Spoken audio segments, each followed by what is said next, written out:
Kalau ada sumur di ladang, janganlah lupa mampir mandi. Cinta ini janganlah engkau larang. Biarkanlah ia berakhir di tempat yang suci.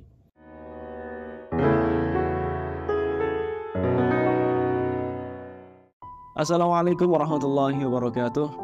Kembali lagi di channel Rehat Ngaji, ya ngaji ya ngopi. Kali ini kita akan membahas tentang sesuatu yang lumayan menarik, yaitu mengenai tentang jatuh cinta.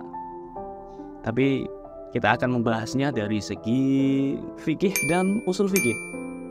Pertanyaannya, jatuh cinta ada pahalanya nggak sih? Atau malah ada dosanya? Baik, kita akan membahas tuntas tentang masalah ini. Kilat bukan sembarang kilat, kilat menyambar rumah Pak Rudi. Rehat bukan sembarang rehat, tapi rehat yang menghilangkan rungkate. Baik, mari kita bahas. Oke, baik. Kita akan langsung membahas mengenai sebetulnya jatuh cinta itu apakah ada pahalanya atau tidak, atau malah ada dosanya, ya kan? Semakin menarik. Terlebih dahulu kita harus mengetahui bahwa kita sebagai manusia itu diciptakan memiliki perasaan. Bisa mencintai, bisa membenci, bisa rindu, bisa kangen, bisa marah, bisa apalagi bisa lapar. Ketika kita melihat sesuatu yang enak, makanan yang nikmat, dan kita bisa merasakan haus, pingin untuk minum ketika kita melihat es di siang hari yang sangat seger, apalagi di bulan Agustus, ya kan? Nah, secara fikih dan secara usul fikih, lebih tepatnya usul fikih, bisa nggak sih syariat melarang kita untuk mencintai sesuatu, untuk membenci sesuatu, untuk apalagi melupakan sesuatu? Itu boleh atau tidak, atau ada atau tidak, terjadi atau tidak di dalam syariat kita diperintah atau dilarang untuk melakukan itu semua. Nah, saya akan membacakan referensi dari kitab Al-Wajiz fi Usul Fiqih yang ditulis oleh Syekh Muhammad Mustafa Az-Zuhaili, dan beliau menukil perkataan dan ide dari Imam Asy-Syatibi dalam kitab Al-Muwafaqat. Baik, saya bacakan dulu redaksinya. La yasihhu syar'an at-taklifu bil umuril fitriyyati allati la kasba lil insani fiha wala ikhtiyar. Tidak sah secara syariat membebani hamba dengan perkara-perkara urusan fitrah yang sifatnya itu perasaan, yang tidak mungkin untuk kita tarik sendiri dan tidak mungkin kita untuk menolaknya. Maksudnya adalah hal-hal seperti perasaan, misalnya kita mencintai, kita tidak bisa memilih untuk menaruh cinta kepada siapa. Kita juga tidak bisa memilih menaruh benci pada siapa. Dan juga sebaliknya, ketika kita mencintai atau membenci seseorang, kita juga tidak bisa menolaknya. Kita tidak bisa menolak kita membenci terhadap seseorang. Maka ini teori usul fikih. Jadi tidak bisa kita itu diperintah untuk mencintai seseorang, mencintai Nabi Muhammad SAW misalnya, itu tidak bisa. Atau membenci orang kafir, itu ya sebetulnya tidak bisa pada dasarnya. Nah, ketika ada nas-nas syariat yang secara zahir atau secara lahiriah yang menyuruh kita atau melarang kita dari perkara perasaan yang sifatnya urusan perasaan, maka yang dimaksud itu adalah menurut redaksi Imam Asy-Syatibi, ketika itu yang terjadi, maka fadzalika raji'un fit tahqiqi ila sawabiqihi aw lawahiqihi aw qara'inihi. Ketika terjadi perintah seperti itu, maka yang diperintah atau yang dilarang itu adalah sawabiknya, sebab-sebabnya. Sebab kenapa sih kok kita bisa cinta? Sebab kenapa sih kok kita bisa benci? Dan juga lawahik atau reaksi kita terhadap perasaan yang telah kita rasakan. Setelah kita cinta, apa sih yang kita lakukan? Setelah kita benci, apa sih yang kita lakukan? Nah, praktiknya seperti ini. Misalnya ada perintah untuk mencintai Nabi Muhammad SAW. Maka tidak mungkin dipaksa untuk mencintai satu sosok kecuali setelah kita mengenal. Kan begitu. Nah, maka ketika ada perintah cintailah Nabi Muhammad SAW, maka itu artinya adalah ketahuilah sifat Nabi Muhammad SAW, maka kamu pasti akan jatuh cinta kepadanya. Karena menurut Imam Al-Ghazali dalam kitab Ihya Ulumuddin, mahabbah atau cinta itu juga ada sebab-sebabnya, ada syarat-syaratnya. Salah satunya adalah al-jamal. Al-jamal itu kecantikan sifat, kecantikan fisik bisa jadi. Yang penting di sana ada jamaliyah. Itu pasti akan menarik siapapun untuk mencintai yang memiliki jamal, yang memiliki keelokan.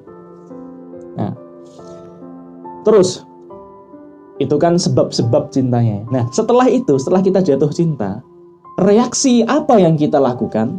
Apa yang kita lakukan setelah kita jatuh cinta? Itu juga ada hitungannya. Misalnya setelah kita jatuh cinta kepada Nabi Muhammad SAW, kita bersedekah, kita berbuat baik kepada orang, kita semakin giat untuk meniru sifat-sifat beliau, akhlak-akhlak beliau. Maka itu ada hitungannya, ya. Jadi tidak bisa diperintah dan tidak bisa dilarang cinta. Cinta tidak bisa diperintah dan tidak bisa dilarang. Yang bisa itu adalah sebab-sebabnya dan juga reaksi-reaksinya. Maka karena itu, sebab yang bisa menjadikan kita cinta, itu ada hitungannya. Bisa dosa dan juga bisa berpahala. Misalnya dosa, kita bisa mencintai salah satu sosok seorang wanita misalnya, yang dia itu sangat cantik rupawan di satu desa. Nah, dan cara-cara yang dia tempuh sampai dia akhirnya jatuh cinta.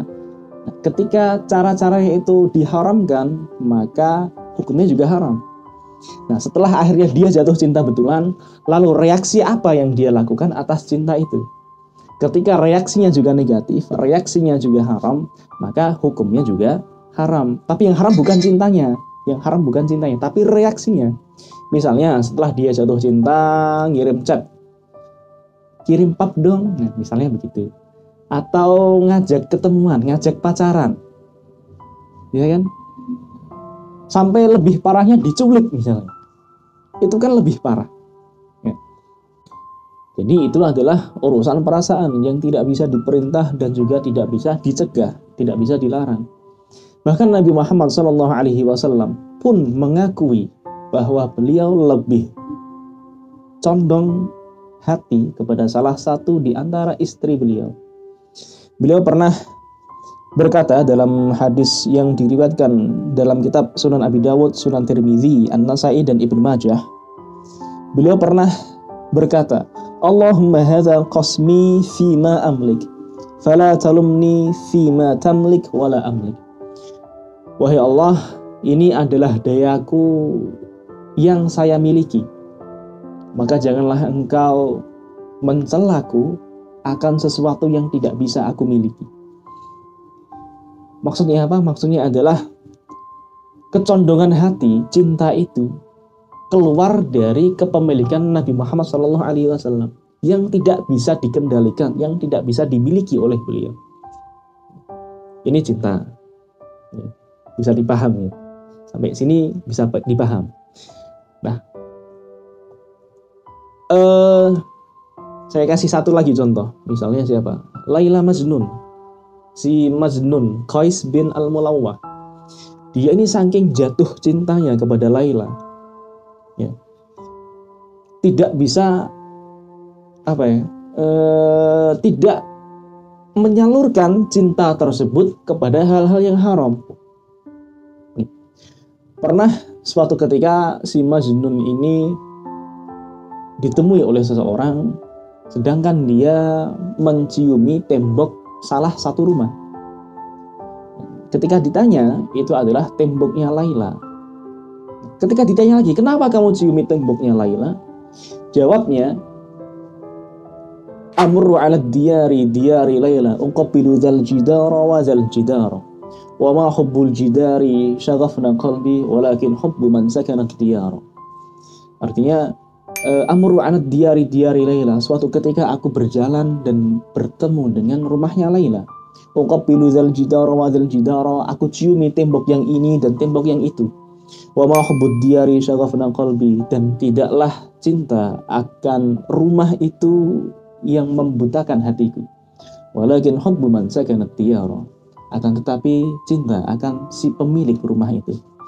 Nah, jadi sebetulnya cinta itu tidak ada hitungannya, tidak ada pahalanya, dan juga tidak ada dosanya. Yang ada pahalanya dan ada dosanya itu adalah sebab-sebabnya. Kenapa sih kita kok bisa jatuh cinta? Juga yang ada hitungannya adalah reaksi atau amal perbuatan yang kita lakukan setelah kita jatuh cinta. Ketika kita jatuh cinta kepada salah satu wanita misalnya, terus kita ajak dia untuk ta'arufan, untuk saling berkenal dengan cara yang baik, terus kemudian kita lamar, kita nikahi, maka perbuatannya pun berpahala. Dan juga sebaliknya, ketika yang dicintai ini justru diajak untuk berbuat maksiat, maka juga ada hitungan dosanya. Baik, jadi bisa kita simpulkan pada akhirnya bahwa jatuh cinta itu tidak ada pahalanya dan juga tidak ada dosanya. Yang ada hitungannya, yang ada pahala dan dosanya itu adalah sebab-sebab yang mendahuluinya dan juga akibat-akibat atau reaksi-reaksi yang timbul akan cinta itu. Kalau ada sumur di ladang, janganlah lupa mampir mandi. Cinta ini janganlah engkau larang, biarkanlah ia berakhir di tempat yang suci. Sekian video kali ini, sampai ketemu di video selanjutnya. Wassalamualaikum warahmatullahi wabarakatuh.